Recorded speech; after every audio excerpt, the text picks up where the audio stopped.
চলো শুরু করছি প্রাচীন ভারতের ইতিহাস।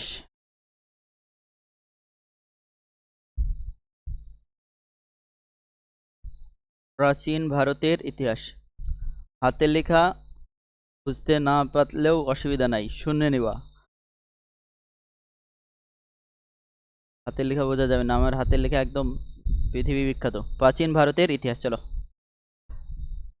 প্রাচীন ভারতের ইতিহাসের যদি কথা বলি, প্রথমেই আসবে আমাদের প্রাগৈতিহাসিক যুগ।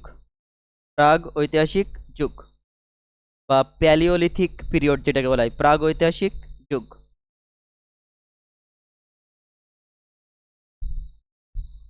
চলো দুটো একটা ফ্যাক্ট বলে দিই আগে।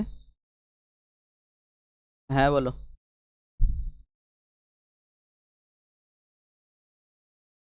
যাও যাও, অসুবিধা নেই। না, ভারত ইতিহাস, যদি ইতিহাসের কথা বলি, ইতিহাসের জনক কাকে বলা হয় সবাই জানি আমরা, হেরোডোটাস। বলছি বলছি, সব যাচ্ছে, আগে দুটো একটা ফ্যাক্ট বলে দিই। না, ইতিহাস এর জনক হেরোডোটাস। আর একটা কোশ্চেন এখান থেকে দিদাই, আমাদের ভারতীয় ইতিহাসের জনক কাকে বলা হয়, ঠিক আছে, লিখে রাখবে। কলহন। কলহন রিসেন্ট এসেছিল। কলহনকে বলা হয় ভারতীয় ইতিহাসের জনক, মার্ক করে রাখবে কোশ্চেনটা। ভারতীয় ইতিহাসের জনক কাকে বলা হয়, কলহনকে। আর যদি ইতিহাসের জনক বলে তখন উত্তর হয়ে যাবে হেরোডোটাস। বারবার বলছি, কলহন হচ্ছে ভারতীয় ইতিহাসের জনক। ভারতের বা ভারতীয় ইতিহাসের জনক কাকে বলা হয়, কলহনকে। আর যদি ইতিহাসের কথা বলি, ইতিহাসের সোর্স বলি, বা প্রথম ইতিহাস রচনা হয় কোন দেশে, তখন উত্তর হয়ে যাবে গ্রিস। ঠিক আছে, প্রথম ইতিহাস রচনা করা হয় কোন দেশে, গ্রিস, উত্তর হয়ে যাবে গ্রিস। তাহলে প্রথম ইতিহাসের রচনা হয়েছিল গ্রিসে। ভারতীয় ইতিহাসের জনক কাকে বলা হয়, কলহনকে। আর ইতিহাসের জনক বললে হয়ে যাবে উত্তর হেরোডোটাস। ক্লিয়ার? এই তিনটি পয়েন্ট মাথায় রাখো। আর হ্যাঁ, ইতিহাস শব্দ তো জানি আমরা, ইতিহাস হিস্ট্রি শব্দ থেকে এসছে। হিস্ট্রি হচ্ছে ইংরেজি শব্দ, এর ল্যাটিন শব্দ থেকে আসছে হিস্টর থেকে, গ্রিক শব্দ হিস্টোরিয়া থেকে। অত দরকার নাই, দেবে না। নেক্সট চলে যাও, প্রাচীন ভারতের ইতিহাস। প্রাচীন ভারতের ইতিহাস, তাহলে প্রাচীন ভারতের ইতিহাসের যদি কথা বলি, প্রথমে যেটা আসবে আমাদের প্রাগ ঐতিহাসিক যুগ। প্রাগ ঐতিহাসিক যুগ।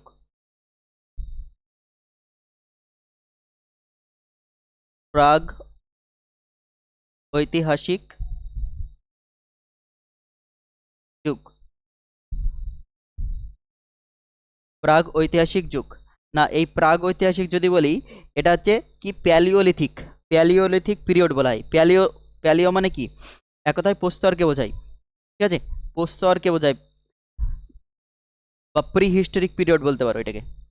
প্যালিওলিথিক তো প্রস্তর যুগ হয়ে গেল, প্রাগৈতিহাসিক বলতে প্রি হিস্টোরিক পিরিয়ড বলো। প্রি হিস্টোরিক পিরিয়ড, প্রি মানে পূর্বে, প্রাগ কথার অর্থ হচ্ছে পূর্বে। ঠিক আছে, তাহলে প্রাগ কথার অর্থ হচ্ছে পূর্বে বললো। যদি আসি, যদিও দেয় না সচরাচর, যদি দিয়ে দেয় তাহলে প্রাগ কথার অর্থ বলবো পূর্ব। আর ঐতিহাসিক অর্থাৎ পূর্বের যে ইতিহাস, সেটাকে বলবো প্রাগ ঐতিহাসিক। তাহলে প্রাগ ঐতিহাসিক যুগ, এটাকেই আমরা কি বলছি, প্রস্তর যুগ। লিখে রাখবে, প্রস্তর যুগ বা প্রাচীন প্রস্তর যুগ। প্রস্তর যুগ বা প্রাচীন প্রস্তর যুগ। এই প্রাগৈতিহাসিক যুগের মধ্যেই আমার চলে আসবে ভাগ। কি না, প্রথমে বলবো প্যালিওলিথিক পিরিয়ড। প্যালিওলিথিক পিরিয়ড,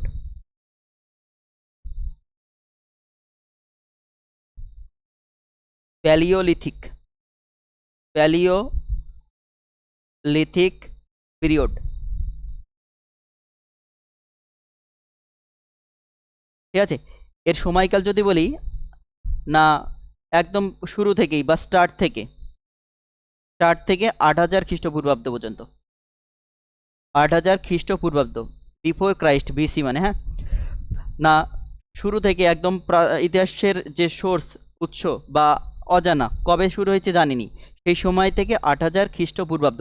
খ্রিস্টপূর্বাব্দ মানে যীশু খ্রিস্টের জন্মের পূর্বে। তাহলে যীশু খ্রিস্টের জন্মের 8000 বছর পূর্বে এই সময়টা শেষ হয়ে যায়। ঠিক আছে, প্যালিওলিথিক পিরিয়ড, এটাকে বলছি প্রাগৈতিহাসিক যুগ। ঠিক আছে, প্যালিওলিথিক পিরিয়ড বা প্রাগৈতিহাসিক যুগ। না, এই যে প্যালিওলিথিক যুগ, এর বৈশিষ্ট্য কিছু আমরা মাথায় রাখবো। না, এই সময় কি আগুনের আবিষ্কার হয়, বা প্রাচীন প্রস্তর যুগ বলতে পারো বাংলায়, প্রাচীন প্রস্তর যুগ। প্যালিওলিথিক পিরিয়ড, এটাকেই প্রাচীন প্রস্তর যুগ বলা হয়। প্রস্তর যুগকেই ভাগ করছি, প্রাচীন প্রস্তর যুগ, মধ্য প্রস্তর যুগ, ঠিক আছে। এটা হচ্ছে প্যালিওলিথিক পিরিয়ড বা প্রাচীন প্রস্তর যুগ, প্রাচীন প্রস্তর যুগ, প্রাচীন প্রস্তর যুগ। প্রস্তর যুগ বা প্রাগৈতিহাসিক যুগ বলছি, এই প্রাগৈতিহাসিক যুগকে ভাগ করছি, প্যালিওলিথিক পিরিয়ড বলছি বা প্রাচীন প্রস্তর যুগ বলছি বা প্রস্তর যুগ, মাথায় রাখো। এই প্রস্তর যুগের সময়কাল না অজানা থেকে বা একদম প্রাচীন শুরু থেকে, সোর্স থেকে 8000 খ্রিস্টপূর্বাব্দ পর্যন্ত প্রস্তর যুগকে আমরা ভাগ করছি কি, প্রাচীন প্রস্তর যুগ, মধ্য প্রস্তর যুগ এবং নব্য প্রস্তর যুগ। তাহলে প্রাচীন প্রস্তর যুগ বা প্যালিওলিথিক পিরিয়ড এর সময়কাল কি বললাম, একদম শুরু থেকে 8000 খ্রিস্টপূর্বাব্দ। প্রাচীন প্রস্তর যুগের বৈশিষ্ট্য, প্রাচীন প্রস্তর যুগে কি হয়, আগুনের আবিষ্কার হয়, আগুন আবিষ্কার হয়। প্রাচীন প্রস্তর যুগে কি হয়, আগুন আবিষ্কার হয়, আগুন আবিষ্কার হয়। টুকটুক করে অনলাইনার লিখে নেবে, প্রাচীন প্রস্তর যুগে কি হয়, আগুন আবিষ্কার হয়। এই সময় মানুষ কি করতো না, খাবার সংগ্রহ করত, করে এক জায়গায় সংরক্ষণ করত। এই যুগের বৈশিষ্ট্য, মানুষ কি করত না, শিকার করত, আর সেই সঙ্গে সঙ্গে কি করত, খাবার সংগ্রহ করত, খাদ্য সংরক্ষণ করত বা জড়ো করত। তাহলে কোশ্চেন এইভাবে দিয়ে দিবে যে শিকার ও খাদ্য সংরক্ষণ কোন সময়ের বৈশিষ্ট্য, প্রাচীন প্রস্তর যুগের বৈশিষ্ট্য। আর এই সময়ের যদি বলি যে অস্ত্র বা যন্ত্রপাতি যেগুলো ছিল, তার মধ্যে সবথেকে বিশেষ উল্লেখযোগ্য ছিল কুঠার বা কুড়োল, যেটাকে বলি আমরা কুঠার। আর কি ছিল না, কি বলবো, ওই সাঁড়াশি যেরকম হয় না ওরকম, ওটাকে বলে স্ক্র্যাপার্স, ঠিক আছে। তারপরে প্লাস যেটাকে বলে আটকানোর জন্য ওরকম, ওই টাইপের জিনিসগুলো, ঠিক আছে। আর কি বলবো, বড় বড় পাথর, বড় পাথর, বড় পাথর দিয়েই তারা যন্ত্রের ব্যবহার করতো বা হাতিয়ার হিসেবে ব্যবহার করতো, পাথর দিয়ে মারতো, পশু শিকার করতো, বড় বড় পাথর। অতটা ধারালো ছিল না অস্ত্র এখানে, অতটা উন্নত ছিল না প্রথম দিকে, তো আস্তে আস্তে যত এগোবে সময় তত উন্নত হবে। তাহলে কুঠার, বড় পাথর, ঠিক আছে, এগুলো ছিল এই সময়ের হাতিয়ার। আর কি বলবো না, এই সময় আধুনিক মানুষের আবির্ভাব ঘটে, যেটাকে আমরা কি বলা হয়, হোমো সেপিয়েন্স। ইম্পর্টেন্ট, মার্ক করে রাখবে, হোমো সেপিয়েন্স, হোমো সেপিয়েন্স অর্থাৎ আধুনিক মানুষ। মানুষের বিজ্ঞানসম্মত নাম কি বলি আমরা, হোমো সেপিয়েন্স। তাহলে এই প্রাচীন প্রস্তর যুগেই আধুনিক মানুষের আবির্ভাব ঘটে, যেটাকে আমরা বলি হোমো সেপিয়েন্স, আধুনিক মানুষের আবির্ভাব ঘটে। লিখে রাখবে, আধুনিক মানুষের আবির্ভাব ঘটে, যেটাকে কি বলতো, হোমো সেপিয়েন্স। কোশ্চেন হয়ে যাবে হোমো সেপিয়েন্স কোন সময়ের আবির্ভাব ঘটে, হোমো সেপিয়েন্সের আবির্ভাব প্রাচীন প্রস্তর যুগে। না, ভারতের যদি বলা হয়, এখান থেকে একটা কোশ্চেন হয়ে যায়, ভারতের প্রথম মানুষের আবির্ভাব কোথায় হয়েছে, ভারতে প্রথম মানুষের আবির্ভাব কোথায় হয়, সোয়ান উপত্যকা নামক স্থানে, সোয়ান উপত্যকা। সেই সঙ্গে সঙ্গে আরেকটা হয়ে যাবে না, দক্ষিণ ভারত, দক্ষিণ ভারতের একটা জায়গা আছে, ঠিক আছে, সোয়ান উপত্যকাটা মনে রাখো, ও দক্ষিণ ভারত, দক্ষিণ ভারত। তাহলে দক্ষিণ ভারত ও সোয়ান উপত্যকা, এই জায়গায় কি হয়েছে, ভারতের প্রথম মানুষের আবির্ভাব ঘটে বা মানুষের দর্শন মেলে। আর যদি বলা হয় সব থেকে বুদ্ধিমান মানুষ কোনটি, বুদ্ধিমান মানুষের আবির্ভাব ঘটে কবে, প্রাচীন প্রস্তর যুগে। এই তো বুদ্ধিমান মানুষকেই হোমোসেপিয়েন্স বলে, এটাই হচ্ছে বুদ্ধিমান মানুষ, নোট করে নেবে। না, বুদ্ধিমান মানুষের আবির্ভাব যদি বলে তাহলে উত্তর হয়ে যাবে প্রাচীন প্রস্তর যুগ, হোমোসেপিয়েন্স। তাহলে কি বললাম না, দক্ষিণ ভারতে সোয়ান উপত্যকায়, আর আরেকটা যদি বলি নর্মদা নদী, নর্মদা নদীর উপত্যকায়, ঠিক আছে, বোলান নদীর উপত্যকা, না এই প্রাচীন প্রস্তর যুগের নিদর্শন মেলে। যদি বলে প্রাচীন প্রস্তর যুগের নিদর্শন কোথায় মেলে, এগুলোই হয়ে যাবে যে সোয়ান উপত্যকা, দক্ষিণ ভারত বা বোলান উপত্যকা, এর সাথে জুড়ে নাও, বোলান উপত্যকা, উপত্যকা। আর আরেকটা কি বললাম, নর্মদা, নর্মদা নদীর উপত্যকা, নর্মদা নদী উপত্যকা। তাহলে বোলান উপত্যকা, নর্মদা নদীর উপত্যকা, সোয়ান উপত্যকা এবং দক্ষিণ ভারতে, এই সমস্ত জায়গাগুলোতে প্রাচীন প্রস্তর যুগের নিদর্শন মেলে। আর ভারতের প্রথম মানুষের নিদর্শন তাও এটাই হয়ে যাবে, সোয়ান উপত্যকা, দক্ষিণ ভারত উপত্যকা। এটুকু ক্লিয়ার হলো? আর এই প্রাচীন প্রস্তর যুগের আরেকটা বৈশিষ্ট্য হয়ে যাবে, আরেকটা ফিচার্স, যে প্রাচীন প্রস্তর যুগের বৈশিষ্ট্য কোথায় দেখা গেছে, বা এই প্রাচীন প্রস্তর যুগে মানুষের তৈরি চিত্র, প্রাচীন প্রস্তর যুগে মানুষের তৈরি চিত্র বা চিত্রের নিদর্শন মিলে কোথায়? উত্তর হয়ে যাবে ভীমবেটকা, উত্তর হয়ে যাবে ভীমবেটকা। এবার অপশনে যদি ভীমবেটকা থাকে তাহলে সেটাই অ্যান্সার করব। যদি বলে কোথায়, তাহলে হয়ে যাবে উত্তর ভোপাল। ভোপাল কোথায়? মধ্যপ্রদেশ। ভোপাল মধ্যপ্রদেশ, এমপি। তাহলে মধ্যপ্রদেশের ভোপাল নামক স্থানে ভীমবেটকা গুহা রয়েছে, সেই গুহাতেই প্রাচীন প্রস্তর যুগে মানুষের তৈরি চিত্রের নিদর্শন মেলে। ক্লিয়ার? বা ভীমবেটকার গুহায় কোন সময়ের চিত্রের নিদর্শন পাওয়া যায় প্রাচীন প্রস্তর যুগের? বোঝা গেল এটুকু?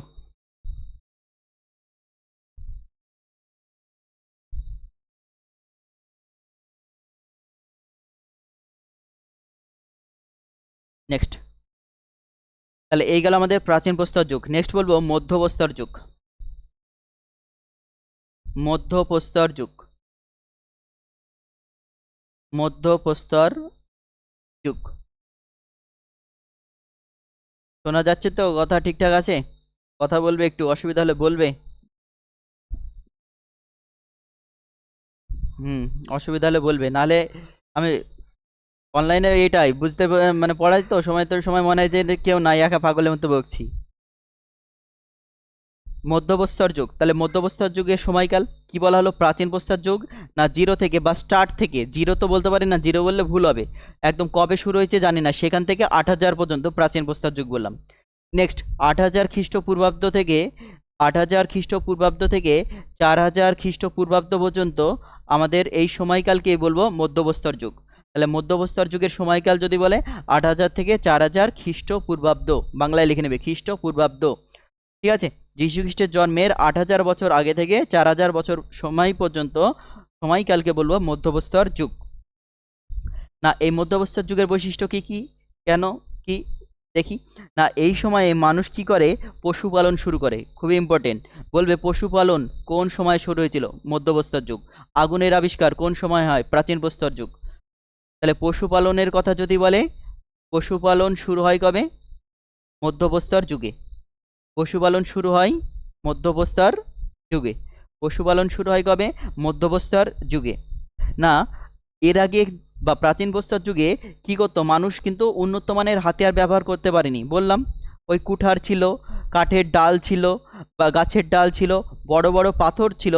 এবার এই মধ্যপ্রস্তর যুগে এসে কিন্তু সেই হাতিয়ারগুলো উন্নত হতে লাগলো। মানে উন্নত হতে লাগলো মানে কি, সেগুলোকে আরো মানে তাদের ব্যবহারের উপযোগী করে তুললো, এক কথায়। ঠিক আছে? এখানে ওই পাথরগুলো, ছোট ছোট পাথর ব্যবহার করতে লাগলো, ছোট পাথর তারা হাতিয়ার হিসেবে ব্যবহার করতে লাগলো। আর কি না কি বলবো, ধারালো অস্ত্র বা পাথর ঘষে ঘষে ছুচালো করে নিল। ঠিক আছে?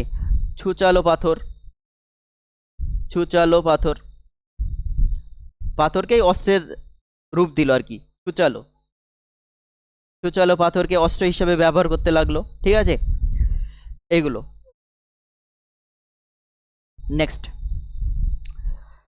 আর কি বলবো, এই সময়েই কিন্তু পশুপালন তো শুরু হয়, বললাম।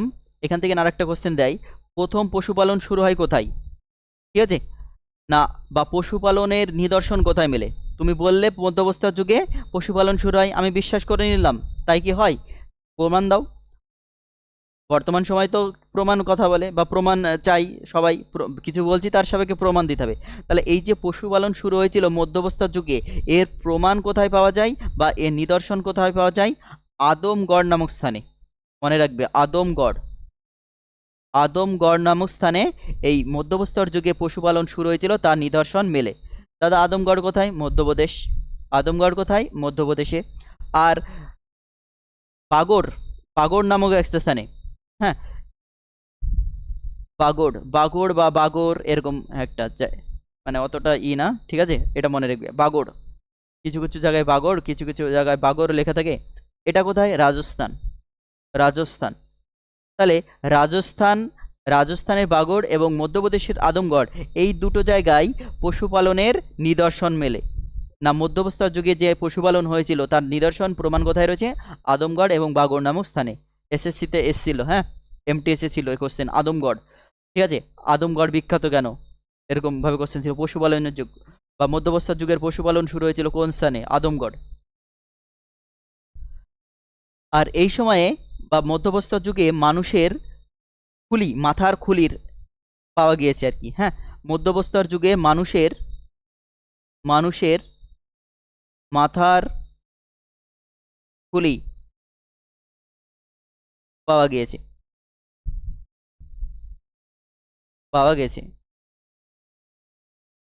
কোশ্চেন এরকম হয়ে যাবে যে মানুষের মাথার খুলি নিদর্শন পাওয়া গেছে কোন সময়ের? প্রাচীন প্রস্তর যুগ, মধ্যপ্রস্তর যুগ, নব্যপ্রস্তর যুগ। উত্তরে যাবে নব্যপ্রস্তর যুগ। না,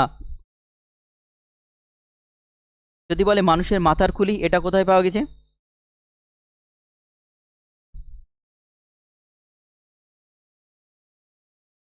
না, স্থানটার নাম মনে পড়ছে না। স্থানটা, মাথার খুলি, মধ্যপ্রস্তর যুগ তো অবশ্যই। সারাল নাহার, ঠিক আছে, সারাল নাহার, SARAL, সারাল নাহার, NASAR, সারাল নাহার। এবং আরেকটা জায়গা আছে সেটা হচ্ছে মহাদা, মহাদা। সারাল নাহার এবং মহাদা, এই দুটো জায়গা থেকে। এটা কোথায় আছে? উত্তরপ্রদেশ, উত্তরপ্রদেশ। উত্তরপ্রদেশের সারাল নাহার এবং মহাদাহা, এই দুটি স্থানে এই মানুষের মাথার খুলির খোঁজ মিলেছে বা নিদর্শন পাওয়া গিয়েছে। নোট করে নিও যদি ডেপথে কোশ্চেন হয়। এবার এসএসসি কোশ্চেন করছে কি এডিকুইটি, অনেকটাই ডেপথে যাচ্ছে, ঠিক আছে। কোশ্চেন ভালো হচ্ছে, স্ট্যান্ডার্ড হচ্ছে যথেষ্ট। যদি ডেপথে চলে যাই, ডাইরেক্ট মানুষের মাথার খুলি, এই ডব্লিউবিপি কেপির কোশ্চেন, মানুষের মাথার খুলির নিদর্শন পাওয়া গেছে কোন যুগে? মধ্যবস্থার। যদি একটু ডেপথে যায়, মনে করে যে ছেলেপেলেকে একটু ভাবাবো কাঁদাবো, তখন এটা জিজ্ঞাসা করবে যে মধ্যবস্থার যুগে মানুষের মাথার খুলির নিদর্শন পাওয়া গেছে কোন স্থানে? সারাল নাহার আর মহাদাহ, উত্তরপ্রদেশের এই দুটি স্থানে।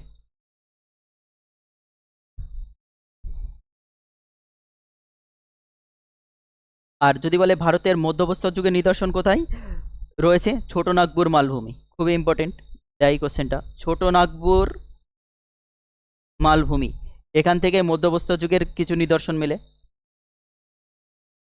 আর কোথায়? দক্ষিণ ভারতে কৃষ্ণা নদী অঞ্চল যেটা আছে, কৃষ্ণা নদী, কৃষ্ণা নদী সংলগ্ন যে অঞ্চল, সেখানে মধ্যপ্রস্তর যুগের বৈশিষ্ট্য খুঁজে পাওয়া যায়।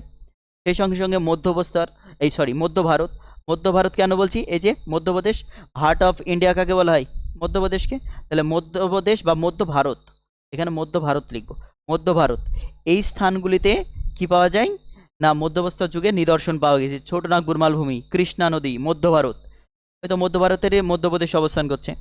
তাহলে এই স্থানগুলিতে মধ্যপ্রস্তর যুগের বৈশিষ্ট্য খুঁজে পাওয়া গেছে বা নিদর্শন খুঁজে পাওয়া গেছে। তাহলে মধ্যপ্রস্তর যুগের সময়কাল বললাম 4000 থেকে 8000 থেকে 4000 খ্রিস্টপূর্বাব্দ। না, এই মধ্যপ্রস্তর যুগের পশুপালন শুরু হয়। যদি পশুপালনের কথা বলি, পশুপালন প্রথম শুরু হয়েছিল আদমগড় নামক স্থানে। কে এসে আবার পালিয়ে গেল?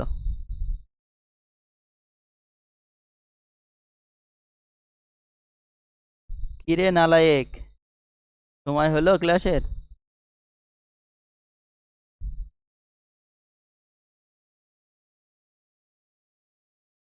কোথায় পড়েছে সিট?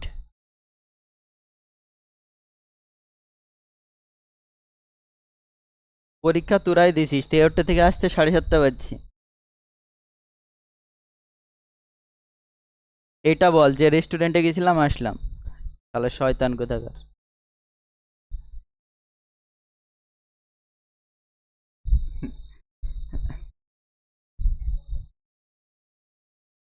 ঠিক আছে, চলো নেক্সট হচ্ছে নব্যপ্রস্তর যুগ। নব্যপ্রস্তর যুগ,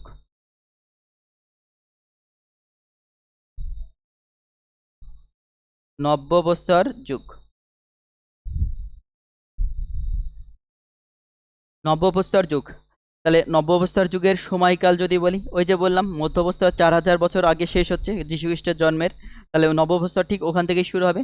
তাহলে এর সময়কাল যদি বলি, সময়কাল মনে রাখতে হবে। এগুলো জোর দিচ্ছি এই কারণেই, বারবার বলছি এই কারণেই, সময়ও দিয়ে দেয় যে নব্যবস্থার যুগের বিস্তার কি ছিল, বারবার এসছে রাজ্যের পরীক্ষায়, তো বারবার আসে না। 4000 থেকে 2500 পর্যন্ত, না 4000 থেকে 2500 খ্রিস্টপূর্বাব্দ, এই সময়কালকে বলা হয় নব্যবস্থার যুগের সময়কাল।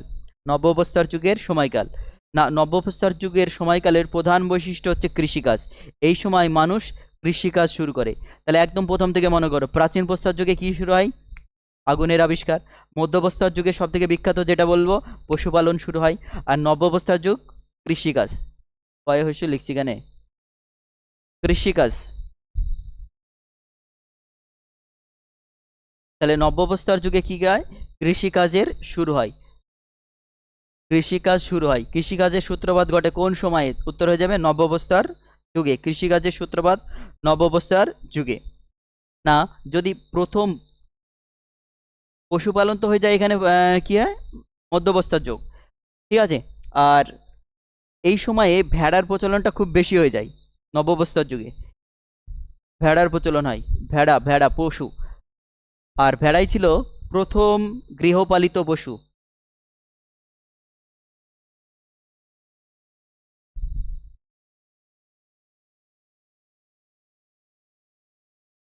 ঠিক আছে, প্রথম গৃহপালিত পশু। যদি বলা হয় প্রথম কোন পশুকে পোষ মানায়, তখন উত্তর হয়ে যাবে প্রথম পোষ মানায়, বলো কি হবে উত্তর? কুত্তা, কুকুর।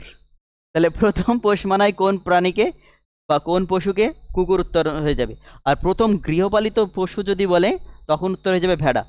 এখানে কনফিউশন হয় কিন্তু, হ্যাঁ। প্রথম গৃহপালিত পশু যদি বলে, অনেকে উত্তর কুকুর করে আসবে। না, প্রথম কোন প্রাণীকে পোষ মানায়, তখন হয়ে যাবে কুকুর। কিন্তু প্রথম গৃহপালিত পশু ছিল ভেড়া, ভুলে যায় না কিন্তু। এটা অনেকে উল্লেখ করে না, বা অনেক জায়গায় নেই প্রথম গৃহপালিত পশু, সব বেশিরভাগই কুকুর মেরে দেয়। এটা উল্লেখ আছে, প্রথম পোষ মানায় কোন প্রাণীকে মানুষ, কুকুর। এটাই সব জায়গায় দেওয়া থাকে, সেই জন্য ভাবে যে প্রথম গৃহপালিত পশু, এটাই ভুল হয় না যেন, ঠিক আছে। আর এই সময় এই সব, হ্যাঁ, এই দেখো, এই সময় নব্যবস্থার যুগেই।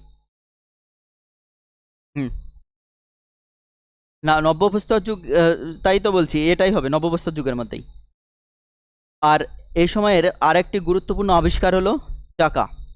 চাকার আবিষ্কার, চাকার আবিষ্কার, চাকার আবিষ্কার খুবই ইম্পর্টেন্ট নব্যবস্থার যুগ। চাকার আবিষ্কার, তাহলে চাকার আবিষ্কার হয়েছিল কোন সময়ে? নব্যবস্থার যুগ। কৃষিকাজ শুরু করে নব্যবস্থার যুগ, ঠিক আছে।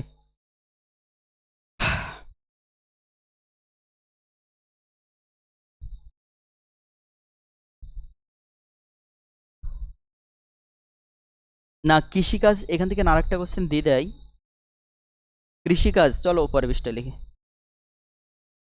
কৃষিকাজের নিদর্শন মেলে কোথায়? নববস্থার যুগে তো কৃষিকাজ শুরু হয়, কৃষিকাজের নিদর্শন মেলে কোথায়? তাই এই একটা কোশ্চেন।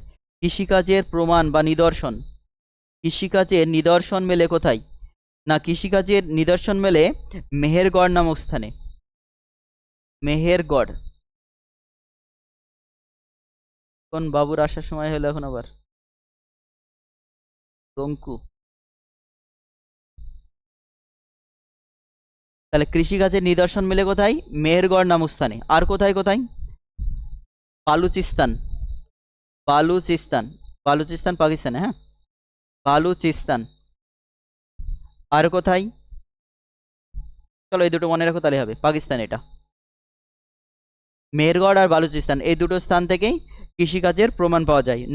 নব্যপ্রস্তর যুগের যে কৃষিকাজের শুরু হয়েছিল, তার প্রমাণ বা নিদর্শন মেলে কোথায়? মেহেরগড় এবং বালুচিস্তান নামক স্থান থেকে। না, প্রথম যে মানুষ এই সময় কিন্তু ধানের চাষ করে, ধান চাষ করে, ধান চাষ করে। মানুষ এই সময়ে প্রথম ধান চাষ করে। এই যে ধান চাষ করছে এর প্রমাণ কোথায় পাওয়া যায়, কোথা থেকে? উত্তরপ্রদেশের প্রয়াগরাজ। হ্যাঁ, উত্তরপ্রদেশের প্রয়াগরাজ। এবার কি হলো, মহাকুম্ভ হয়ে গেল। মহাকুম্ভ কত বছর অন্তর হয়? 144 বছর অন্তর হয়। কুম্ভ হয় 12 বছর অন্তর, আর অর্ধকুম্ভ হয় 6 বছর অন্তর। প্রয়াগরাজ কোন নদীর তীরে অবস্থিত বলো? তাহলে প্রথম ধান চাষের শুরু হয় প্রয়াগরাজ, বা ধান চাষের শুরু হয় নব্যবস্থার যুগেই। এ নিদর্শন কোথায় থেকে পাওয়া হয়েছে? প্রয়াগরাজ। প্রয়াগরাজের একটা জায়গা আছে, নামটা মনে পড়ছে না, কলিদি পাড়া না কি এরকম একটা জায়গা, কলিদি পাড়া। তাহলে এই প্রয়াগরাজের এই জায়গাটা মনে রাখবে, অতটা অপশন দেখলে বুঝতে পারবে, যদি ডেপতে যায় তাহলে এটা জিজ্ঞেস করবে, কলিদি পাড়া। না, প্রয়াগরাজ উত্তরপ্রদেশের, এটাই মনে রাখো, এখানে ধান চাষের নিদর্শন মিলেছে। প্রয়াগরাজ কোন নদীর তীরে অবস্থিত বললে না তো?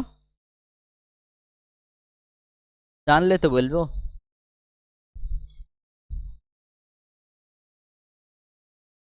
নব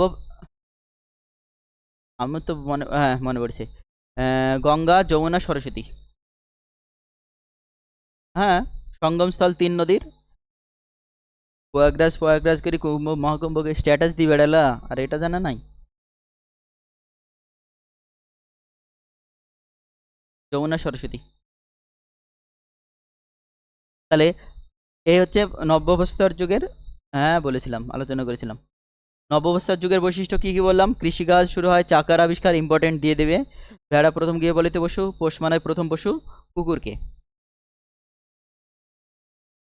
নেক্সট বললাম কৃষিকাজের নিদর্শন মেলে মেহেরগড় নামক স্থানে, বালুচিস্তানে প্রথম ধান চাষ হয় নব্যবস্থার যুগেই। আর এর প্রমাণ মেলে কালিদিওয়াড়া নামক স্থানে, যেটা প্রয়াগরাজে অবস্থিত উত্তরপ্রদেশের। চাকার আবিষ্কার বলেছি।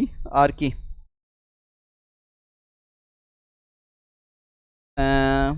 কুকুরের কি বলবো, কুকুরের হাড়, এরকম কুকুরের কি বলবো কঙ্কালও পাওয়া যায় এই সময়। কুকুরের কঙ্কালের নিদর্শন মেলে। কুকুরে কুকুরের কঙ্কালের নিদর্শন, কুকুরের কঙ্কালের নিদর্শন,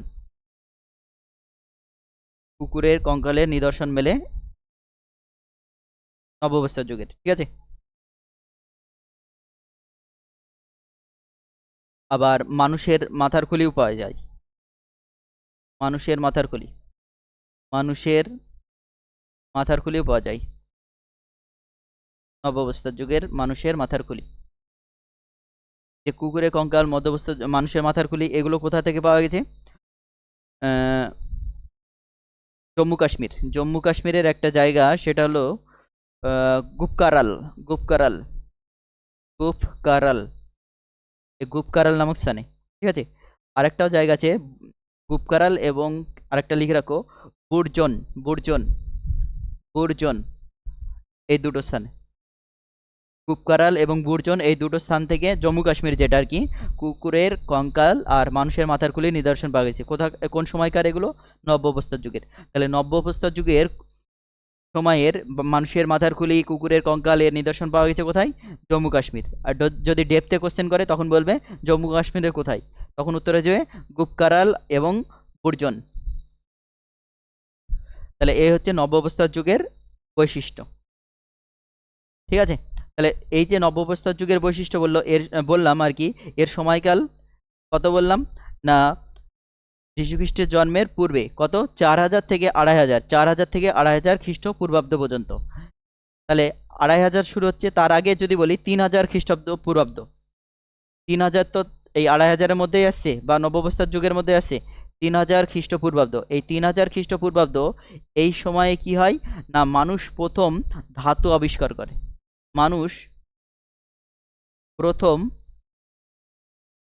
ধাতু আবিষ্কার করে। মানুষ প্রথম ধাতুর আবিষ্কার করে। না, ধাতুর আবিষ্কার কোন সময় হয়েছিল? নবাবস্থার যুগেই। ঠিক আছে। 3000 খ্রিস্টপূর্বাব্দে মানুষ প্রথম ধাতু আবিষ্কার করে। মানুষ প্রথম ধাতু আবিষ্কার করে। প্রথম আবিষ্কৃত ধাতু তামা। প্রথম আবিষ্কৃত ধাতু হচ্ছে তামা। আর এই জন্যই এই সময়কে তাম্রপ্রস্তর যুগ বলা হয়। কি বলা হয়? তাম্রপ্রস্তর যুগ। তামার আবিষ্কার হয়েছিল, ধাতুর আবিষ্কার হয়, সেজন্য বলা হয় তাম্রপ্রস্তর যুগ। তাম্রপ্রস্তর যুগ। অনেক সময় এই তাম্রপ্রস্তর যুগের সময়কাল জানতে চায়, তখন উত্তর হয়ে যাবে 3000 খ্রিস্টপূর্বাব্দ থেকে 2000 খ্রিস্টপূর্বাব্দ পর্যন্ত। এই সময়কালকেই বলা হয় তাম্রপ্রস্তর যুগ। ঠিক আছে? এই সময় মানুষ তামার ব্যবহার করেছিল বা তামার ব্যবহার ব্যাপক ছিল। মাথায় থাকবে?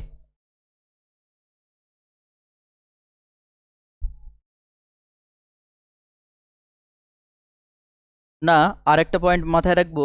2500 খ্রিস্টপূর্বাব্দে, 2500 খ্রিস্টপূর্বাব্দে মানুষ কি করে? কি লিপির করেছিল আর কি।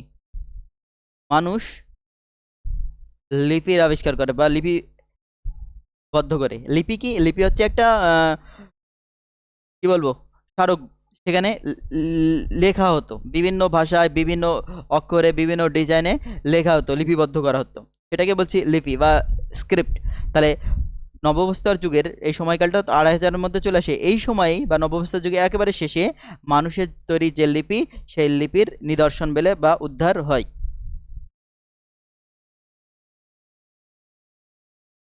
সায়েন্সের কোশ্চেন একটা নোট করে রাখতে পারো যে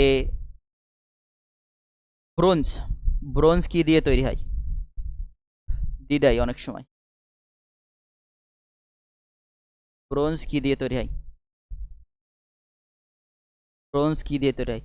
ব্রোঞ্জের মধ্যে থাকে কি? কপার থাকে, আর সেই সঙ্গে কি থাকে? টিন। কপার আর টিন এই দিয়ে তৈরি হয়।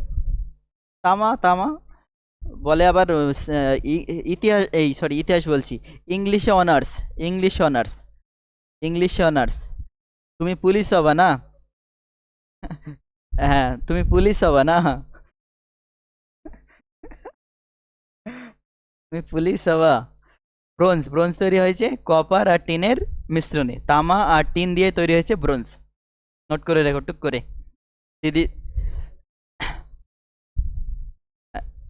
জানি তো।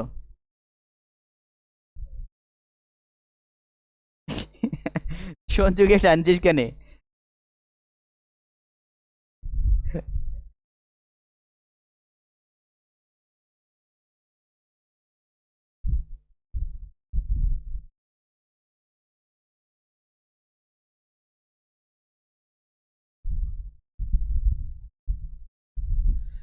চলো নেক্সট। তাহলে এই গেল আমাদের প্রাচীন প্রস্তর যুগ। এই সরি, প্রাচীন প্রস্তর যুগ বলছি কেন, কি শুরু করেছিলাম? প্রি হিস্ট্রি বা প্যালিওলিথিক। এবার আমরা বলবো proto historic period. Proto palaeolithic period বললাম আমরা, এটা হচ্ছে প্রোটো হিস্টোরিক পিরিয়ড।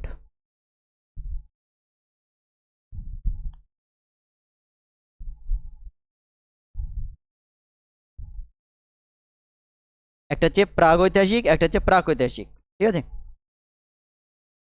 এর মধ্যে চলে আসবে আমাদের সিন্ধু সভ্যতা।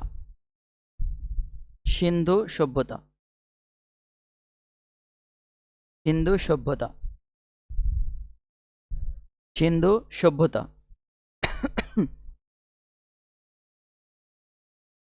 না, এই সিন্ধু সভ্যতার সময়কাল যদি বলি, 2500 খ্রিস্টপূর্বাব্দ থেকে 1750 খ্রিস্টপূর্বাব্দ।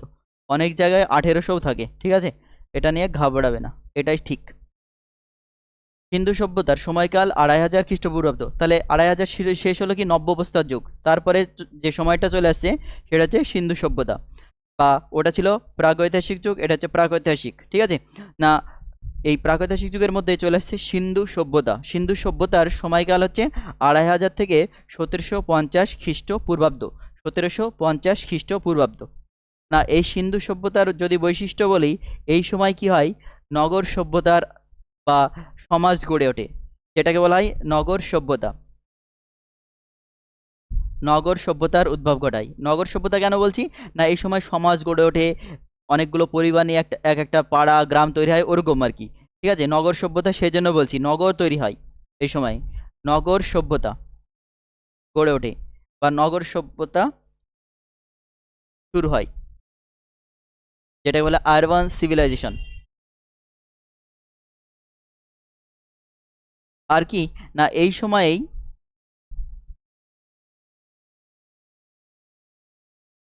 এই সভ্যতাকে আর কি সিন্ধু সভ্যতাকে কি বলা হয়?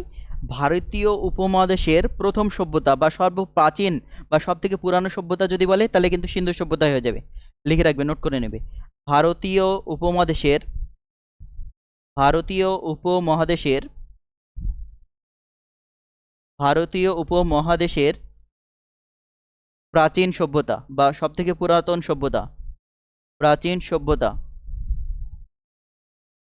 না, সিন্ধু সভ্যতা হলো ভারতীয় উপমহাদেশের সব থেকে প্রাচীন সভ্যতা বা পুরাতন সভ্যতা। না এই সময়ের সব থেকে গুরুত্বপূর্ণ বৈশিষ্ট্য যদি বলি সেটা হলো না এই সময়ে শহরের পরিকল্পনা করা হয় বা শহর গড়ে তোলা হয়, শহর পরিকল্পনা বা শহর গড়ে তোলা হয়, শহর পরিকল্পনা, বড় বড় অট্টালিকা বাড়ি, শহর পরিকল্পনা করা হয় বা গড়ে তোলা হয়। আর একটা বৈশিষ্ট্য কি না এই সময়ে বলবো জলনির্গম প্রণালী ব্যবস্থা বা ড্রেনেজ সিস্টেম বলতে পারো, নদী ব্যবস্থা, জলনির্গম প্রণালী হোক তাহলে হবে, জলনির্গম প্রণালী বা জল নিকাশি, জলনির্গম প্রণালী ব্যবস্থা গড়ে তোলা হয়। বড় বড় অট্টালিকা বিল্ডিং তৈরি করা হয়, নগর গড়ে তোলা হয়, সেই নগরের মাঝেই জল নিকাশি ব্যবস্থা বা হাইড্রেন এর ব্যবস্থা করা হয়েছিল এই সময়, জলনির্গম প্রণালী ব্যবস্থা গড়ে তোলা হয়।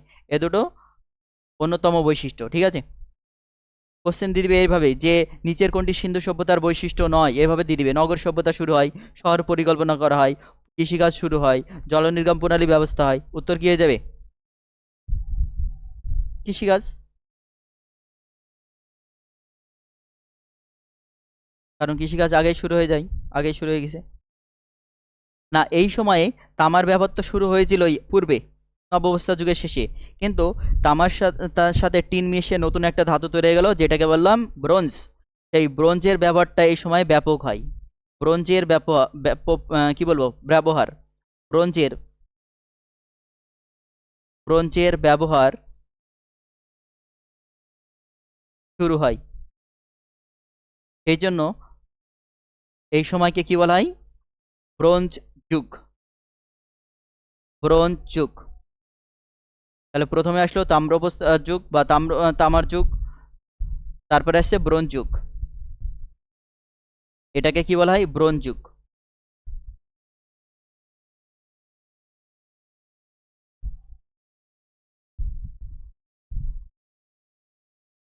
না এই এক মিনিট ধরো,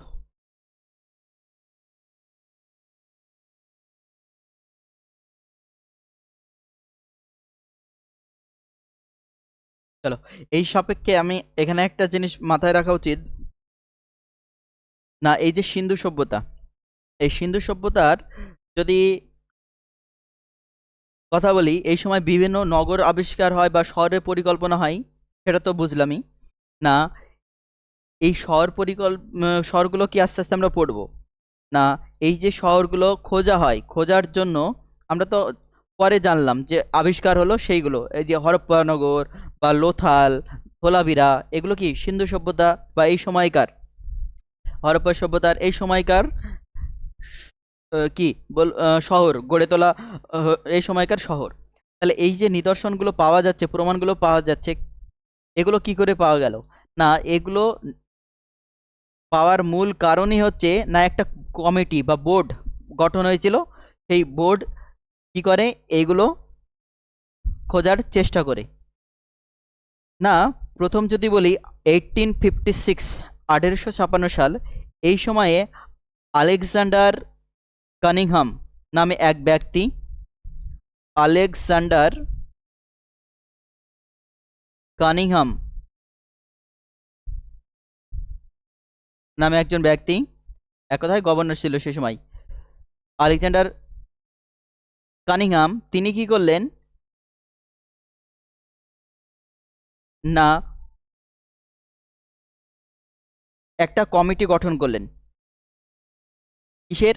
না ভারতীয় যে সমস্ত এই যে সিন্ধু সভ্যতা বা সিন্ধু নগরী, এখানে যে প্রমাণ বা নিদর্শন এগুলো আবিষ্কারের জন্য। কে গঠন করে? Alexander Cunningham. সেই জন্য এই আলেকজান্ডার কানিংহামকে কি বলা হয়? ভারতের পুরাতত্ত্ববাদের জনক। ভারতের পুরাতত্ত্ববাদের জনক।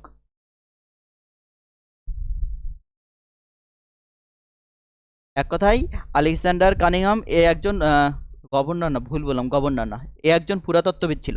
ভুল বলেছি, তখন ফিরিয়ে নিলাম কথাটা। পুরাতত্ত্ববিদ, আর্কিওলজিস্ট ছিল এ, পুরাতত্ত্ববিদ না। আলেকজান্ডার কানিংহাম এ ছিল একজন পুরাতত্ত্ববিদ বা আর্কিওলজিস্ট। পুরাতত্ত্ববিদ কি? যারা মাটি খুঁড়ে বিভিন্ন নিদর্শন বা প্রত্ন সামগ্রী আবিষ্কার করে, খোঁজার চেষ্টা করে। আবিষ্কার হবে তা তো না, মানে নাই, খোঁজার সংগ্রহ চেষ্টা করে বা প্রত্নতত্ত্ব সামগ্রীর বের করার চেষ্টা করে, তাদেরকে বলবো পুরাতত্ত্ববিদ। এক কথায় পুরানো জিনিসপত্র যেগুলো মাটির তলে পড়ে আছে সেগুলো খুঁজে বের করার যারা চেষ্টা করে তারাই হচ্ছে পুরাতত্ত্ববিদ। আলেকজান্ডার কানিংহাম ছিল এরকম একজন আর্কিওলজিস্ট বা পুরাতত্ত্ববিদ। ভারতে এই আলেকজান্ডার কানিংহামের হাত ধরেই প্রথম এই সমস্ত প্রত্ন সামগ্রী বা সিন্ধু সভ্যতার নিদর্শন খোঁজার চেষ্টা করা হয়। সেই জন্য ভারতের পুরাতত্ত্ববাদের জনক কাকে বলা হয়? আলেকজান্ডার কানিংহামকে। মাথায় থাকবে। পরবর্তীতে কি হলো? 1899 থেকে 1905 এই সময়ে ভারতের গভর্নর কে ছিল? Lord Curzon. লর্ড কার্জন করেছি। এই লর্ড কার্জনই কি করে না 1905 সালে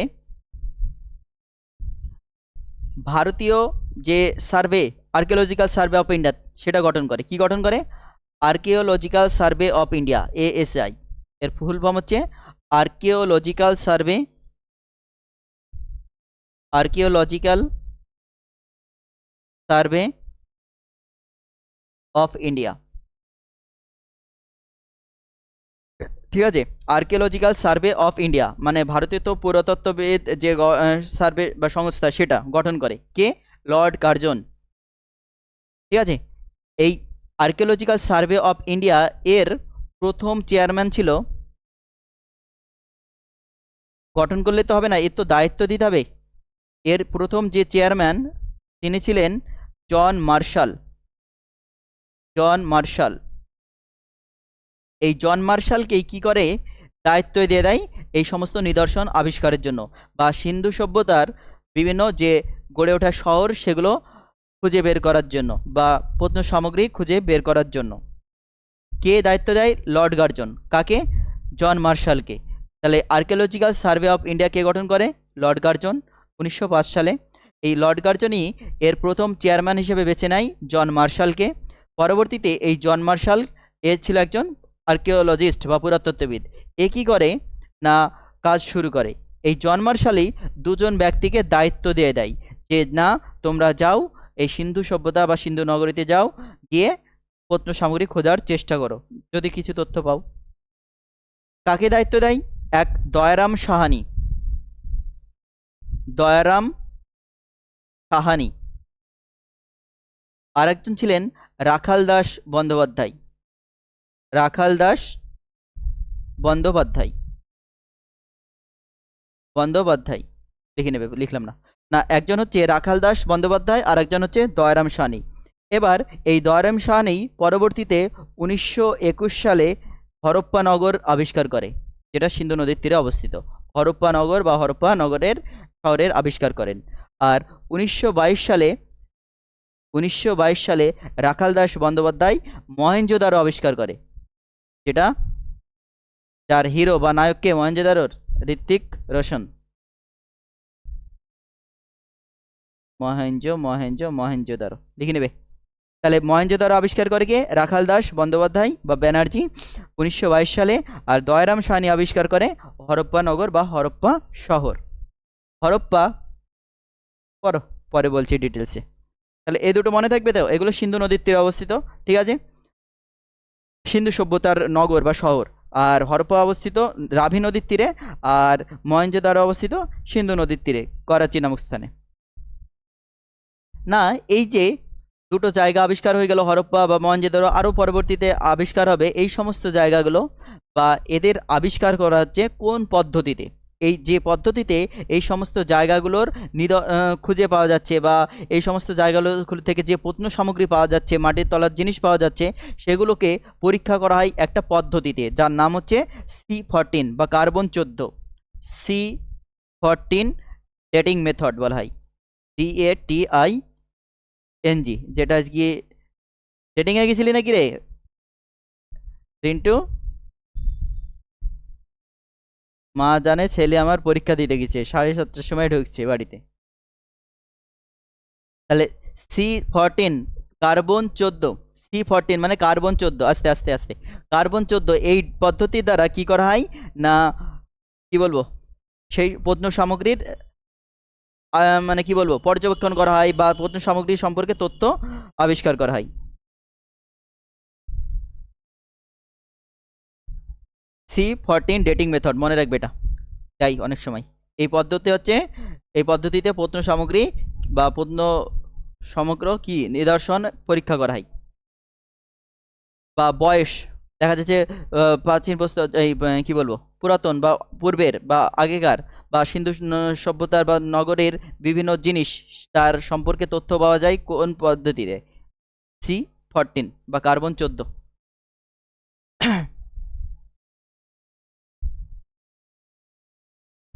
কি বলছিলাম, সিন্ধু সভ্যতায় ছিলাম আমরা, হ্যাঁ। তাহলে এই যে সিন্ধু সভ্যতা, তাহলে এই সিন্ধু সভ্যতা যেটা বিস্তার হয়েছিল, সেটা মূলত ভারতের পশ্চিমে এবং সেই সঙ্গে সঙ্গে বর্তমানে পাকিস্তানের কিছু পার্ট, সেটাই, ঠিক আছে না। সিন্ধু সভ্যতার যে বিস্তার ছিল আর কি, সিন্ধু সভ্যতা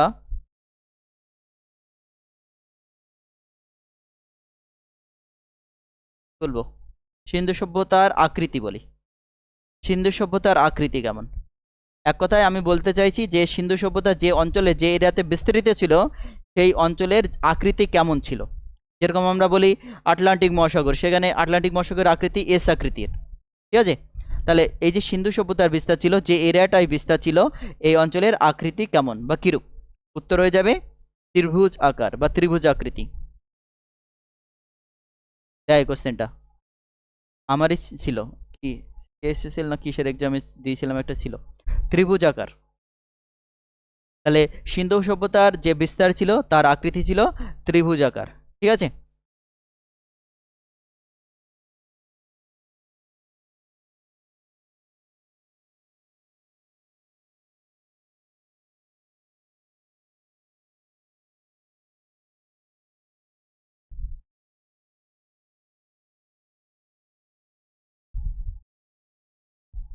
চলো জাস্ট একটু আঁকার চেষ্টা করছি, এটা ইন্ডিয়ার না, ইন্ডিয়ার মতো, হ্যাঁ।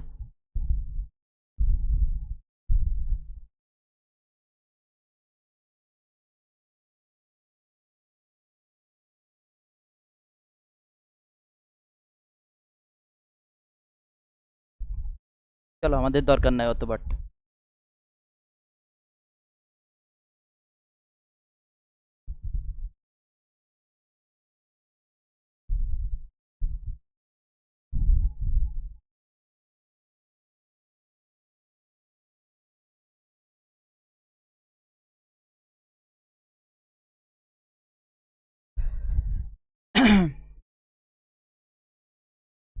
ত্রিভুজ কই, ত্রিভুজ কই,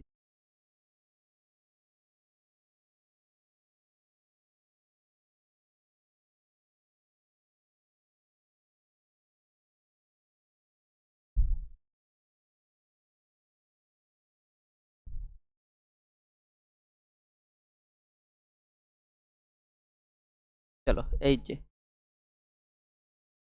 তাহলে এই যে ত্রিভুজ এই আকৃতি, এই যে এরিয়াটা করলাম, আরেকটু আগাবে,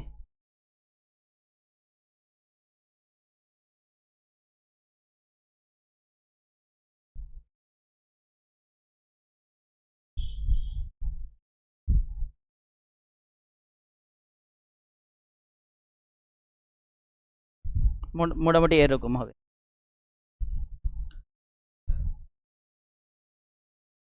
এই অঞ্চলটাই এই এরিয়াটাতে বিস্তার করেছিল মোটামুটি একটা। চলো এইখান থেকে আমাদের যেটা কোশ্চেন হয়, বলবে যে সিন্ধু যে বিস্তার, সিন্ধু সভ্যতার বিস্তার ছিল একেবারে উত্তর, সিন্ধু সভ্যতার উত্তরে কে অবস্থান করেছিল, বা উত্তরে কতটা বিস্তার ছিল, বা সিন্ধু সভ্যতায় নর্থ টিআইসি, হ্যাঁ, সিন্ধু সভ্যতার উত্তরে কত দূর পর্যন্ত বিস্তার ছিল, তখন উত্তর হয়ে যাবে মান্ডা নামক স্থান। কি বললাম? মান্ডা। মান্ডা কোথায়? মান্ডা হচ্ছে চিনাব নদীর তীরে, চিনাব নদীর তীরে মান্ডা এই স্থানটি চিনাব নদীর তীরে অবস্থিত। তাহলে উত্তরে সিন্ধু সভ্যতার বা সিন্ধু প্রদেশের বিস্তার ছিল মান্ডা পর্যন্ত বা মান্ডা নদীর তীরে। দক্ষিণে সিন্ধু সভ্যতার বিস্তার ছিল কত দূর? দক্ষিণে বিস্তার ছিল দৈমাবাদ, দৈমাবাদ নামক স্থানে, দৈমাবাদ, দৈমাবাদ নামক স্থানে। দৈমাবাদ এটা গোদাবরী নদীর তীরে অবস্থিত, গোদাবরী নদীর তীরে অবস্থিত, গোদাবরী নদীর তীরে অবস্থিত। এটা মহারাষ্ট্র, হ্যাঁ, মহারাষ্ট্রে আছে, মহারাষ্ট্রের মধ্যে পড়ে এই পাটটা। নেক্সট যদি বলি পূর্ব, পূর্বে সিন্ধু সভ্যতার বা সিন্ধু নগরের অবস্থান কোথায় ছিল? পূর্বে এর অবস্থান ছিল আলমগীরপুর, নাম শুনেছ? আলমগীরপুর, আলমগীরপুর, পূর্বে এর বিস্তার ছিল আলমগীরপুর। এটা হিন্দন নদীর তীরে অবস্থিত, হিন্দন নদীর তীরে অবস্থিত, হিন্দন নদীর তীরে অবস্থিত। এটা উত্তরপ্রদেশের মধ্যে পড়ে। এবং পশ্চিমে এর অবস্থান ছিল সুতকোজন্ডার, সুতকোজন্ডার। এটা সিন্ধু নগরের তীরে অবস্থিত একটা নগর, হ্যাঁ, সুতকোজন্ডার। এই সুতকোজন্ডার নামক স্থান এটা ত্রাস নদীর তীরে অবস্থিত, ত্রাস নদীর তীরে অবস্থিত। তাহলে সিন্ধু সভ্যতার বা সিন্ধু নগরের বিস্তার ছিল পূর্বে আলমগীরপুর, যেটা উত্তরপ্রদেশের হিন্দন নদীর তীরে অবস্থিত, পশ্চিমে সুতকোজন্ডা নামক স্থান যেটা দ্রাস নদীর তীরে অবস্থিত, উত্তরে মান্ডা নামক স্থান চিনাব নদীর তীরে অবস্থিত, এবং দক্ষিণে দৈমাবাদ নামক স্থান অবস্থান করছে বা অবস্থিত। মনে থাকবে এই পার্টগুলো, এটা করার মানে গুরুত্বপূর্ণ এই জায়গাটা, এই টপিকটা প্রাচীন প্রস্তর, এই প্রাচীন বলছি সরি, প্রাচীন ভারতের ইতিহাসে সেই জন্য বেশি গুরুত্ব দিচ্ছি, বেশি করে করছি। এই জায়গা থেকে কোশ্চেন থাকেই, ঠিক আছে? বোঝা যাচ্ছে তো? অসুবিধা হলে বলবে সব।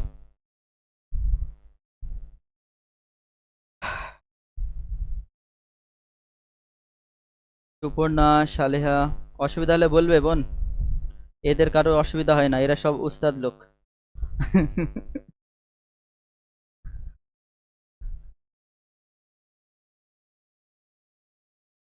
কোনটা?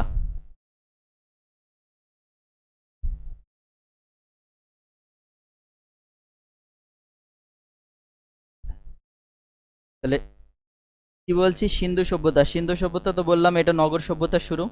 এখানে এই সময় শুরু হয় ভারতীয় উপমহাদেশের সব থেকে পুরাতন সভ্যতার চেয়ে এটা সিন্ধু সভ্যতা, এর আগে কোনো সভ্যতা ছিল না। এইখানেই এই সিন্ধু সভ্যতায় প্রথম নগর বা শহরের পরিকল্পনা করা হয়। যেহেতু শহর গড়ে তুলেছিল তাহলে জল নিকাশি ব্যবস্থা তো লাগবেই, সেই জন্য জল নির্গম প্রণালী ব্যবস্থা করে তোলে। না, প্রাচীন প্রস্তর যুগ, নব্য প্রস্তর যুগে আমরা দেখলাম তামার ব্যবহার, তামার সাথে টিন মিশিয়ে এই সময়েই বা সিন্ধু সভ্যতা যখন প্রচলন ছিল এই সময় মানুষ কী করলো, তামার সাথে টিন মিশিয়ে ব্রোঞ্জ নামে নতুন ধাতু আবিষ্কার করে ফেললো। সেই জন্য এই সময় ব্রোঞ্জের ব্যবহারটা শুরু হয়ে যায়, আর সেই জন্য একেই ব্রোঞ্জ যুগ বলা হয় এই সময়কালকে। না, এই যে সিন্ধু সভ্যতার কথা বলছি, এই সিন্ধু সভ্যতার তথ্য বা সন্ধান পাওয়ার জন্য, সিন্ধু সভ্যতায় যে যে নগরগুলো গড়ে তোলা হয়েছিল, গড়ে উঠেছিল তাদের সম্পর্কে তথ্য জানার জন্য, সেই সময়ের বিভিন্ন তথ্য জানার জন্য একটা কি বোর্ড কমিটি গঠন করা হয়, যেটা হচ্ছে আর্কিওলজিক্যাল সার্ভে অফ ইন্ডিয়া, মানে ভারতীয় তো পুরাতত্ত্ববিদ যে বোর্ড, সেটা গঠিত হয় 1905 সালে। কার সময়ে? লর্ড কার্জনের সময়। কিন্তু তার পূর্বে একজন পুরাতত্ত্ববিদ ছিল যে ভারতে কাজ করছিল, সে হচ্ছে আলেকজান্ডার কানিংহাম। তার হাত ধরে প্রথম এই পুরাতত্ত্ববিদে বা এই সমস্ত প্রত্ন সামগ্রী আবিষ্কারের শুরু হয় ভারতে। সেই জন্য আলেকজান্ডার কানিংহামকে ভারতের পুরাতত্ত্ববাদের জনক বলা হয়। কিন্তু তিনি অতটা বেশি দূর এগিয়ে নিয়ে যেতে পেরেছিলেন না। পরবর্তীতে লর্ড কার্জন ভাইসরয় ছিল, এ কী করলো, একটা বোর্ড কমিটি গঠন করলো 1905-এ, আর্কিওলজিক্যাল সার্ভে অফ ইন্ডিয়া, যার দায়িত্ব দেয় একজন ব্যক্তিকে, যিনি হচ্ছেন চেয়ারম্যান আর কি এই আর্কিওলজিক্যাল সার্ভে অফ ইন্ডিয়ার, তার নাম হচ্ছে জন মার্শাল। এই জন মার্শাল, হ্যাঁ বলো। হ্যাঁ হ্যাঁ, চেয়ারম্যান বলবে। আর্কিওলজিক্যাল সার্ভের প্রথম চেয়ারম্যান কে ছিল? জন মার্শাল, এইভাবে কোশ্চেন হবে। এই জন মার্শাল পর কি করলো, দুজন ব্যক্তিকে নির্দেশ করলো, যে পুরাতত্ত্ববিদ ছিল, এই দুজনাই পুরাতত্ত্ববিদ, এই সমস্ত নিয়ে রিসার্চ করতো, কাজ করতো। তিনি হচ্ছেন দয়ারাম সাহানি আর রাখাল দাস বন্দ্যোপাধ্যায়। না, দয়ারাম সাহানি যখন কাজ শুরু করলো, আস্তে আস্তে প্রত্ন সামগ্রী আবিষ্কার মানে খোঁজ শুরু করলো, শেষ পর্যন্ত 1921 সালে দয়ারাম সাহানি হরপ্পা নগরের আবিষ্কার করে। আর রাখাল দাস বন্দ্যোপাধ্যায় তার পরবর্তীতে 1922 সালে মহেঞ্জোদারো নামে একটা শহরের আবিষ্কার করে, যে দুটো এই সিন্ধু নগরের শহর আর কি, বিখ্যাত দুটো শহর বা সিন্ধু সভ্যতার অংশ বিশেষ বা পার্ট সিন্ধু নদীর তীরে অবস্থিত। তাহলে এই যে সিন্ধু সভ্যতার বিস্তার ছিল, এর বিস্তার যেটা বলি বা অঞ্চল যদি বলি, এটা ত্রিভুজাকার ছিল বা ত্রিভুজ আকৃতি ছিল এর এরিয়াটা। না, উত্তরে কার অবস্থান ছিল? মান্ডা, যেটা চিনাব নদীর তীরে অবস্থিত। দক্ষিণে ছিল দৈমাবাদ, গোদাবরী নদীর তীরে অবস্থিত। পূর্বে ছিল আলমগীরপুর, হিন্দন নদীর তীরে অবস্থিত। এবং পশ্চিমে ছিল সুতকুজান্ডার, যেটা দ্রাস নদীর তীরে অবস্থিত। চলো, তাহলে আরও যেটা দেখলাম, পরবর্তীতে বিভিন্ন শহর আবিষ্কার হলো, নগর আবিষ্কার হলো, যেগুলো সিন্ধু নদীর তীরে অবস্থিত। সেগুলো কি কি পয়েন্ট করব? শহর বা স্থান, প্লেস, আর কবে আবিষ্কার হয়েছিল, ইয়ার বা বছর, কোন নদীর তীরে অবস্থিত এগুলো, রিভার, আর কে আবিষ্কার করেছিল, ফাউন্ডার বা আবিষ্কর্তা। প্রথমে শহর বা নগর সিন্ধু নদীর তীরে অবস্থিত, কি বললাম? হরপ্পা বললাম। এখান থেকেই শুরু করি পরপর। হরপ্পা, না, হরপ্পার আবিষ্কার হয় 1921 সালে। হরপ্পা কোন নদীর তীরে অবস্থিত? তুমি বলবে রাভি নদীর তীরে অবস্থিত।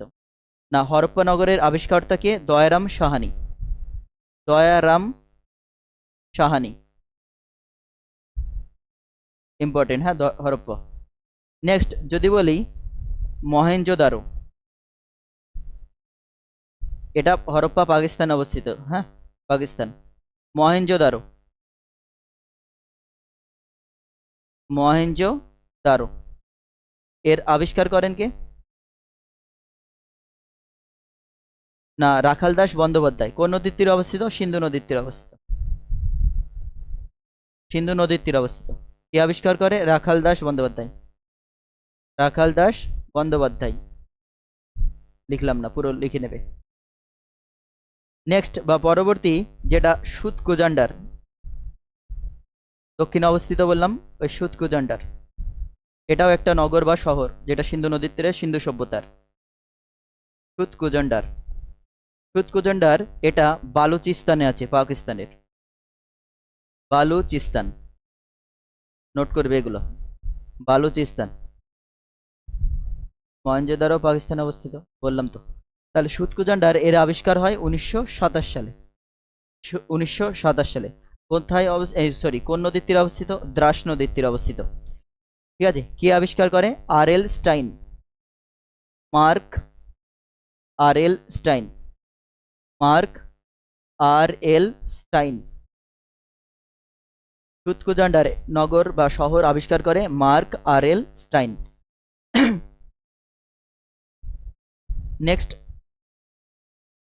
চানহুদারো বা চানহু, হ্যাঁ চানহুয়ার, চানহু, কি লিখছি,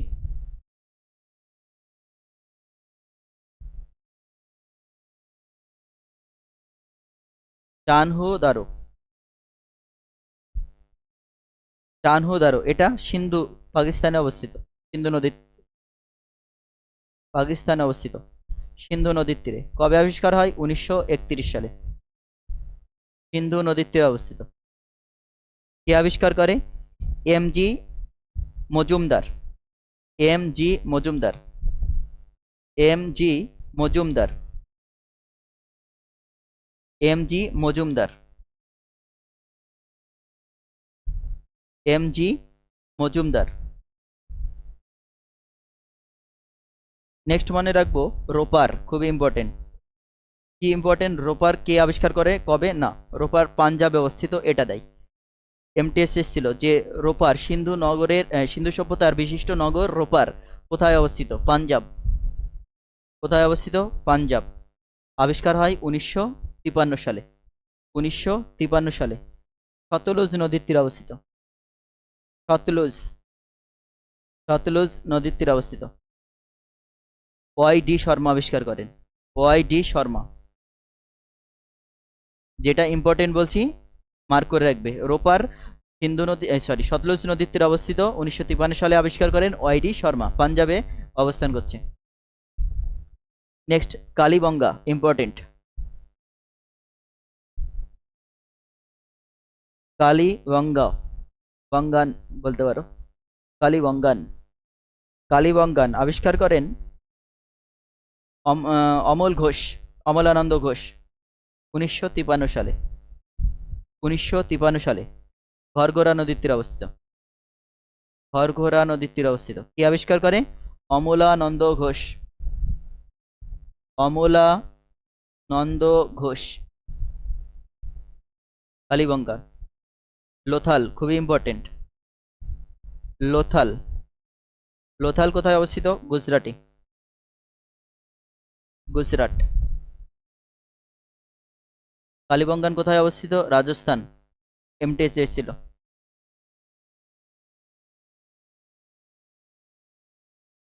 রাজস্থান। লোথাল। লোথাল কবে আবিষ্কার হয়? 1955। 1955। ভোগবা নদীর তীরে অবস্থিত। ভোগবা। কে আবিষ্কার করে? এস আর রাও। এস আর রাও। লোথাল যদি বলি, পৃথিবীর প্রাচীন বন্দর, পৃথিবীর প্রাচীন বন্দর কোথায় ছিল? লোথাল। পৃথিবীর প্রাচীন বন্দর কোথায় ছিল? লোথাল। ঠিক আছে। এই লোথাল বন্দরের পরবর্তীতে নামকরণ করা হয়, যেটা আমাদের কান্ডালা বন্দর। ঠিক আছে, বর্তমানে নাম হচ্ছে দীনদয়াল বন্দর। কান্ডালা বন্দর হচ্ছে শুল্ক বন্দর, গুজরাটে অবস্থিত, যেটা বর্তমান নাম হয়েছে দীনদয়াল বন্দর। লোথাল বন্দর হচ্ছে পৃথিবীর প্রাচীনতম বন্দর। এটা হচ্ছে শুল্কমুক্ত বন্দর। ঠিক আছে, বর্তমান নাম বললাম দীনদয়াল, লিখে রাখবে। তার আগে নাম ছিল কান্ডালা। লোথাল বন্দর নাম করা হয় পরবর্তীতে কান্ডালা। পরবর্তীতে নাম মানে একদম প্রাচীন যখন ছিল সেটা লোথাল। ভারতে গুজরাটে অবস্থিত, নাম করা হয়েছিল বন্দরের কান্ডালা।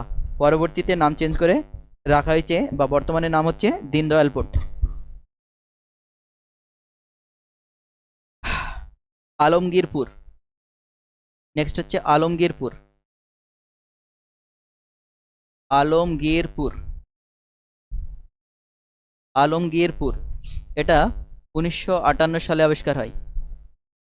কোথায় অবস্থিত? উত্তরপ্রদেশ। ওই যে বললাম পশ্চিমে সিন্ধু নগরীর পূর্বে, পূর্বের যে অবস্থান আলমগীরপুর, উত্তরপ্রদেশে মিরাটে অবস্থান করছে। মিরাট, উত্তরপ্রদেশে মিরাটে 1958 সালে আবিষ্কার করা হয়। হিন্দন নদীর তীরে অবস্থিত, লিখে দিয়েছি ওখানে। হিন্দন নদীর তীরে অবস্থিত। কি আবিষ্কার করে? Y D Sharma. Y D Sharma. রাখি, কি বলবো, রাখি গাড়ি। রাখি গাড়ি।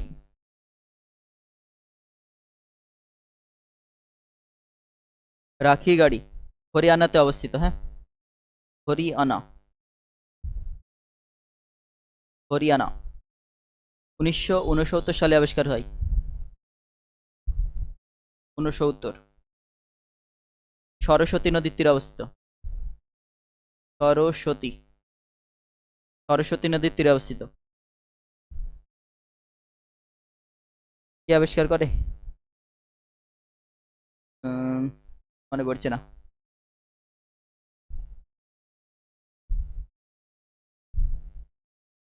সুরজাভান, নোট করে নেবে। সুরজাভান। সুরজাভান। আর আরেকজন ছিল তার সাথে, রফিক মোগল। রফিক মোগল। রফিক মোগল অতটা ইম্পর্টেন্ট না, না মনে রাখলেও হবে, সেজন্য আমার মনে নাই। হ্যাঁ, এগুলো ডিটেলস পড়তে হবে। হ্যাঁ, সব পড়বো ডিটেলস। জাস্ট কে কবে আবিষ্কার করে, কোন নদীর তীরে অবস্থিত। আর কি বাদ গেল? রাখি গাড়ি বললাম, কি কি হলো?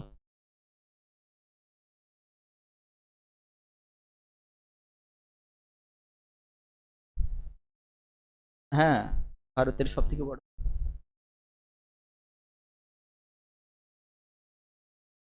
আর কি আছে, আর কি আছে? সব থেকে বড় আহ, ধোলাবিরা আছে, ইম্পর্টেন্ট এটা। লিখেছি ধোলাবিরা, লেখো ধোলাবিরা। ধোলাবিরা এটা গুজরাটে অবস্থিত, হ্যাঁ। ধোলাবিরা গুজরাটে অবস্থিত। 1967, 1967 সালে আবিষ্কার হয় ধোলাবিরা।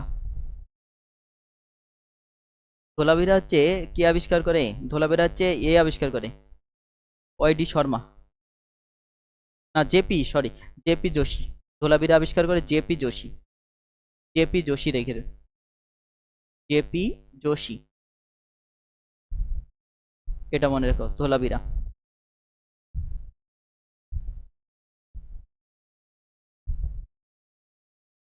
আর আর আর আর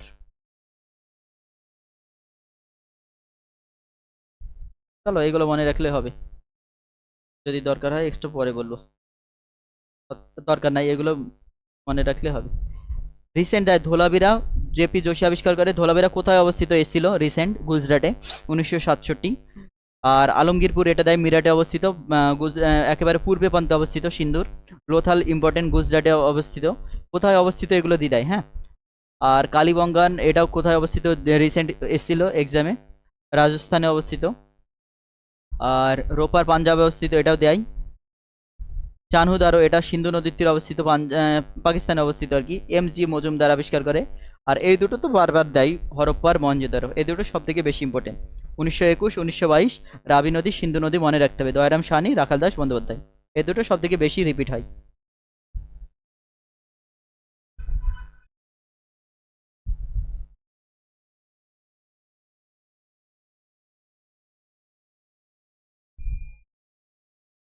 ধোলাবিরা এটা লুনি নদী না? লিখে লিখে নিও, নোট করে নিও, আমিও লিখে দিই, থামো। ধোলাবিরা লুনি, সব মনে থাকে না, বইয়েও থাকে না, মনেও থাকে না। আর অনেক বই ঘাঁটতে হয় তো, কোন বইয়ে কোন ইয়ে আছে। লুনি নদী লিখে নিও। এই সম্পর্কে আমাদের কিন্তু পড়তে হবে, প্রত্যেকটা সম্পর্কে। যাবো আজকে, শুরু করব না থাকবে এটুকুই? তুই তো খাওয়া দাওয়া করে এসেছিস, তোর কোনো অসুবিধা নাই। কে নেবে?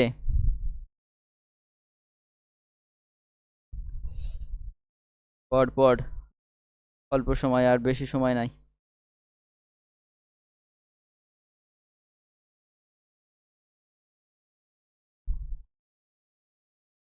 শনিবারে আমি যাব না, হ্যাঁ। শনিবারে অনলাইনও হবে না, থাকবো না, শনি রবি থাকছি নি। পরীক্ষা আছে রবি, পরীক্ষা আছে রবিবারে। কিসের?